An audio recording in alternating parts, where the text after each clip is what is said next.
اٹھ پڑے اور آپ نے فرمایا چاہو جلال میں آپ نے فرمایا تشفع فی حد من حدود اللہ.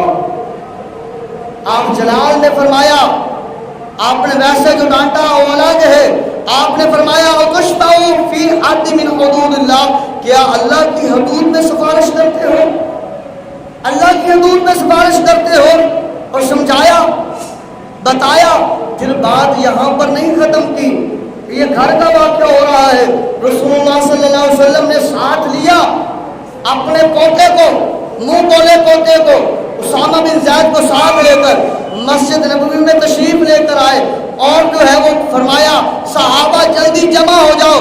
صحابہ کا جرمٹ جو ہے وہ جمع ہو جاتا ہے. امام الانبیاء صلی اللہ علیہ وسلم کے ماننے والوں سن لو, سن لو.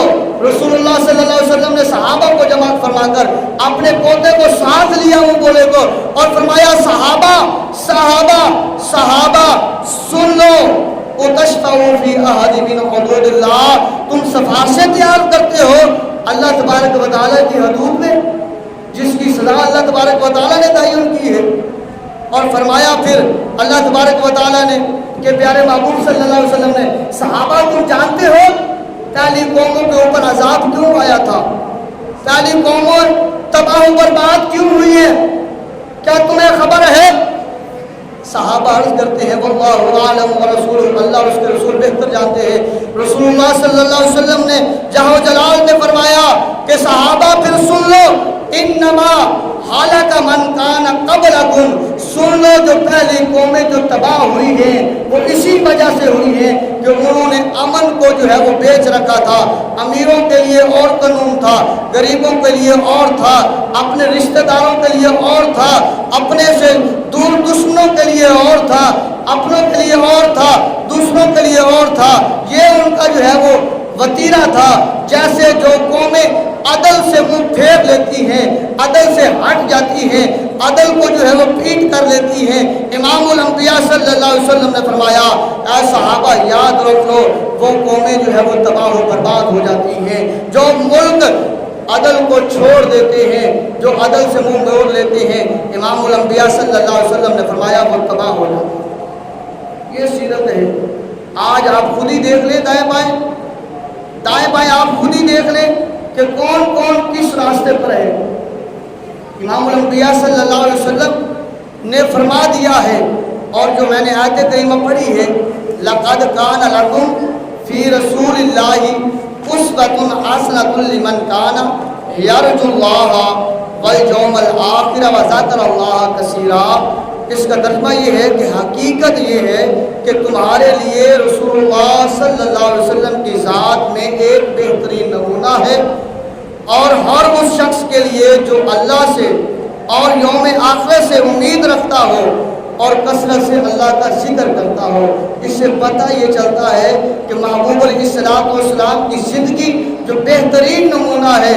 اگر آج بھی ملک پاکستان کے حکمران یا ملک پاکستان میں رہنے والے ہم جیسی عوام امام الانبیاء صلی اللہ علیہ وسلم کی سیرت پر اپنے آپ کو ڈھال لیتی ہے, اس مطابق چلاتی ہے, تو پھر استحکام پاکستان ہوگا. یہی ہماری ذمہ داری ہے, یہی ہماری ذمہ داری ہے. امام الانبیاء صلی اللہ علیہ وسلم. ایک اور واقعہ, بس ٹائم تھوڑا سا اوپر ہو جائے گا, سن لیجئے کہ حضرت عمر بن عبدالعزیز رضی اللہ تعالیٰ عنہ کا دور خلافت ہے. آپ کا دور خلافت ہے, آپ نے جو ہے حاکم مقرر کیا. یہ کتاب جو ہے کتاب الاموال مصنف ہیں اس کے 3ری صدی میں امام ابو عبید قاسم بن اسلام رضی اللہ تعالیٰ عنہ انہوں نے لکھی ہے. آپ اس کتاب میں لکھتے ہیں کہ حضرت عمر بن عبدالعزیز جو خلیفہ تھے انہوں نے اپنا جو ہے وہ دارالخلافت دمشق میں بنایا ہوا تھا, تو ساتھ عراق کے علاقے میں جو انہوں نے گورنر بھیجا تھا اس گورنر نے کارکردگی بھیجی. اس نے ایک خط بھیجا عمر بن عبدالعزیز کو کہ اے امیر المؤمنین, جو ہمارا سالانہ مال تھا جو ہم نے ملک کا جو ہم نے اس علاقے کا اکٹھا کیا ہے اس سے ہم نے سارے اخراجات بھی پورے کر لیے ہیں, باقی اتنا مال بچ گیا ہے, آپ حکم فرمائیں اس مال کا ہم نے کیا کرنا ہے. بات کو شارٹ کر رہا ہوں. گورنر عراق کا ہے جس کا نام ہے عبدالحمید, جو اس وقت کا امیر المؤمنین ہے وہ عمر بن عبدالعزیز ہے. ان کے پاس گورنر جو ہے وہ خط بھیج رہا ہے, امیر المؤمنین جو اخراجات, جو ٹیکس, جو زکوٰۃ ہم نے اکٹھی کی ہے, جو ہم نے وصول کیا ہے مال, اس سے ہم نے سارے سال کے اخراجات کو بھی پورا کر لیا ہے, باقی جو مال بچ گیا ہے اس کا کیا کریں. امیر المؤمنین نے خط واپس لکھا, آپ نے خط لکھا, آپ نے فرمایا کہ اس طرح کرو, وہاں علاقے کا سروے کرو, جو لوگ مقروض ہیں, جو لوگ قرض دار ہیں, ان کا جو ہے وہ قرض بیت المال سے ادا کر دیا جائے. یہ داد رکھنے والے تھے امت کا, عوام کا. فرمایا جو لوگ ہیں ان کا جو ہے وہ قرض ادا کر دیا جائے. ادھر خط پہنچتا ہے گورنر کے پاس, عبدالحمید کے پاس. آپ اس خط کا جواب دیتے ہیں, یا امیر المؤمنین عمر بن عبدالعزیز, ہم نے وہ بھی کام کر لیا ہے جو باقی بچا تھا, وہ ہم نے مقروضوں کے قرض بھی اتار دیے ہیں, باقی بھی یہ رقم بچ گئی ہے, اب کیا کریں. امیر المؤمنین نے پھر دوسرا خط لکھا, آپ نے فرمایا ایسا کریں, جو لڑکے, جو لڑکیاں گھروں میں جوان بیٹھی ہیں, ان کے رشتوں کا معاملہ ہے, ان کے پاس اتنا جو ہے وہ مال نہیں ہے کہ ان کی شادیاں ہو سکے, لہذا ان کے رشتے کروائے جائیں بیت المال سے. تو خط واپس جاتا ہے, امیر المؤمنین وہ بھی ہم نے کر لیا تھا, پھر بھی یہ مال بچ گیا ہے, اس کا کیا کریں. امیر المؤمنین کے پاس پہنچتا ہے, عمر بن عبدالعزیز تیسرا خط بھیجتے ہیں. آپ فرماتے ہیں ایسا کریں, پھر سروے کریں, جو شادی شدہ لوگ ہیں, جو شادی شدہ لوگ ہیں, غریبی کی وجہ سے, بدحالی کی وجہ سے انہوں نے اپنی بیویوں کا حق مہر نہیں پورا ادا کیا, تو لہذا بیت المال میں سے ان کا حق مہر ادا کر دیا جائے. امیر المؤمنین کا خط گورنر کے پاس پہنچتا ہے. آپ واپس جواب دیتے ہیں, اے امیر المؤمنین, وہ کام بھی ہم کر چکے ہیں, ان کا حق مہر بھی ہم ادا کر چکے ہیں, اس کے باوجود بھی یہ بچ گئے ہیں, اب کیا کریں. امیر المؤمنین چوتھا خط واپس بھیج رہے ہیں. آپ نے فرمایا پھر ایسا کریں, آس پاس کے علاقوں کا سروے کریں, جو زمینیں کاشت نہیں ہو رہی ان کے مالکوں کو یا زراعت والوں کو یا کسانوں کو بلائیں, اور انہیں جو ہے قرض حاصلہ کے طور پر بیت المال سے قرض دیا جائے, اور انہیں بتایا جائے, حکم دیا جائے کہ جو زمینیں آباد نہیں ہیں ان کو آباد کیا جائے, ان میں کاشتکاری کی جائے. یہ تھا گورنری دور, اور یہ تھا امیر المؤمنین کا دور, یہ تھا اسلامی. عام بندے کے ذہن میں خیال آتا ہے کہ وہ سارا اکٹھا بھی ہو گیا, اور پھر یہ سارے معاملات بھی ہو گئے, اور پھر قرض حسنہ کے طور پر کسانوں کو بھی دے دیا, یہ کیسے ہوا. ذہن میں خیال آتا ہے. حضرت عمر بن عبدالعزیز کی یہی بات ہم لے لیتے ہیں. آپ ایک مرتبہ گھر جاتے ہیں, اپنی بیوی فاطمہ سے کہتے ہیں, فاطمہ بنت عبد الملک, آپ فرماتے ہیں کہ مجھے بتایا فاطمہ, کیا تیرے پاس کوئی درم ہے؟ اے فاطمہ تیرے پاس کوئی درم ہے؟ آپ فرماتی ہیں حضور خیریت ہے, کیا کرنا ہے؟ امیر المؤمنین عمر بن عبدالعزیز آپ فرماتے ہیں کہ راستے میں جب میں آ رہا تھا نا, ایک انگوروں کی میں نے ریڑھی دیکھی ہے جس کے اوپر انگور لگے ہوئے تھے, میرے دل کو بڑے پائے ہیں, میری چاہت بڑی ہے کہ میں ان انگوروں کو کھا لوں, کیا تیرے پاس ہے؟ تو اس وقت آپ کی بیوی نے جواب دیا کہ اے امیر المؤمنین, جب تیرے پاس نہیں ہے تو میرے سے کہاں ہوں گے. پھر دوسرا بیویوں والا جواب دیا, کہا امیر المؤمنین وقت کے بادشاہ ہیں, آپ کے پاس اتنے بھی پیسے نہیں ہیں کہ آپ اپنی ضرورت کو اور گھر والوں کی ضرورت کو پورا کر لیں, ایک دینار بھی نہیں ہے آپ کے پاس. پتہ آپ نے کیا جواب دیا؟ آپ نے فرمایا فاطمہ, یہ تو جو دینار نظر آ رہا ہے نا, یہ خالی دینار نہیں ہے بلکہ آگ کا گولا ہے. میں اسے آگ کا گولا سمجھتا ہوں, کہیں کل ایسا نہ ہو کل قیامت کے دن اللہ کی بارگاہ میں میرے سے اسی دینار کا یا اسی درہم کا جو ہے وہ پوچھا جائے اور میں جواب نہ دے سکوں.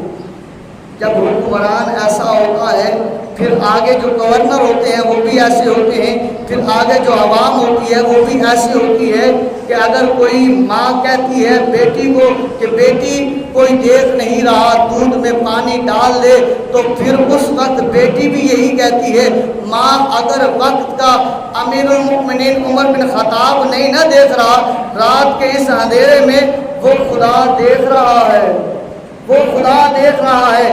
بتا رہا ہوں کہ اگر وقت کا بادشاہ ٹھیک ہے، گورنر بھی وقت کا بادشاہ ٹھیک ہے، تو جو رعایا ہے، جو وہاں پر رہنے والے ہیں، وہ بھی اس قدر پھر اللہ سے ڈرتے ہیں، اس قدر اللہ سے ڈرتے ہیں۔